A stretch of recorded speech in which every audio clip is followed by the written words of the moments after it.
আসসালামু আলাইকুম। আশা করি আপনারা সকলেই ভালো আছেন। তো আজকের ভিডিওতে আমি আপনাদের দেখাবো কিভাবে আপনারা টিজেট এসএমএম পেতে আপনাদের প্ল্যান পারচেজ করবেন। তো এটার জন্য সবার প্রথমে আপনাদের সাইন আপ করতে হবে। আপনাদের যদি অ্যাকাউন্ট থাকে তাহলে ড্যাশবোর্ডে নিয়ে আসবো, অথবা আপনারা এখানে আপনারা সরাসরি গুগলের মাধ্যমে সাইন আপ কিংবা গুগলের মাধ্যমে সাইন ইন করে নিচ্ছি। এরপর আপনারা এখানে উপরে একটি অপশন পাবেন, অ্যাড ফান্ড। আপনারা এখানে ক্লিক করে এখানে ক্লিক করার পর এখানে আপনারা অ্যামাউন্ট দিবেন, যত টাকা আপনারা অ্যাড ফান্ড করতে চান। আর এখানে যদি আপনাদের অ্যাকাউন্টের কারেন্সি ইউএসডি হয়ে থাকে, আপনাদের এখানে অ্যাড ফান্ডে কত ইউএসডি অ্যাড করতে চান সেইটা দিতে হবে। এবং আপনারা যদি চান যে আপনাদের অ্যাকাউন্টের কারেন্সি চেঞ্জ করবেন,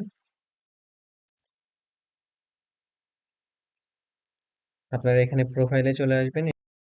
আপনাদের ইউএসডি সিলেক্ট থাকবে, যদি ইউএসডি সিলেক্ট থেকে থাকে এখান থেকে আপনারা আপনাদের কারেন্সি সিলেক্ট করে নিতে পারবেন। এবার আপনারা এখানে অ্যাড ফান্ডে ক্লিক করবেন। ক্লিক করার পর আপনারা যত টাকা কিংবা যে কারেন্সি দিয়েছেন সেটা অ্যাড করতে চান সেটা দিবেন। তো আমি এখানে 15 দিচ্ছি, দিয়ে অ্যাড ফান্ড করে দিচ্ছি। দেখতে পাচ্ছেন আমাদেরকে পেমেন্ট পেজে নিয়ে এসেছে। এটা হচ্ছে আমাদের পেমেন্ট পেজ। এখানে সব থেকে ইন্টারেস্টিং বিষয় হলো আপনারা পেমেন্ট পেজটা আপনাদের নিজের মতো করে ডিজাইন করে নিতে পারবেন। তো আমি এখন শুধু অ্যাড ফান্ডের বিষয়টি দেখাচ্ছি। ক্যাশ মার্চেন্ট কিংবা আপনাদের যে মেথডে পেমেন্ট করতে চান সেটা সিলেক্ট, এরপর আপনাদের সেই মেথডে নিয়ে আসবে এবং আমি পেমেন্টটি করে দিচ্ছি।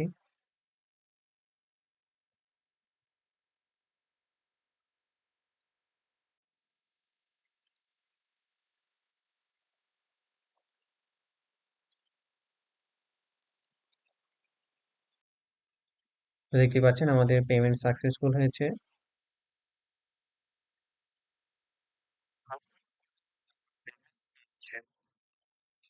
এবং আমাদের এখানে পেমেন্টটি সাকসেসফুল হয়ে গেছে এবং আমাদের এখানে ব্যালেন্সে টাকা অ্যাড হয়ে গেছে।